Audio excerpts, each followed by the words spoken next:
So you can see that there's just a wraparound zipper that makes it super easy to get this cover off. Awesome. Okay, I'm gonna time how fast you're swapping out this cushion. All right, now you're putting pressure on me.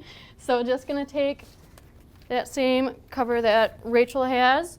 So I'm gonna show you a little trick on how to switch out this cushion cover. So we all kind of remember the hot dog and hamburger fold from like elementary school when making projects. So we're gonna basically do the same thing with this. Make sure I got the right side of the cushion. So you're just gonna take the cushion, hot dog fold, take it so it's the right way, and then you're gonna kind of just place it in between your knees just for extra support.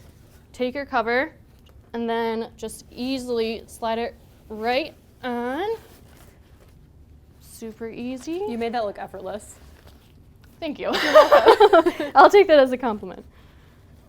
Just get that in there, and then you're just gonna kind of push down on the cushion to get that zipper going. Right, and like Claire said, there is that strong wraparound zipper on there, so it's definitely durable, and you don't have to worry about unzipping and rezipping. It's going to hold up.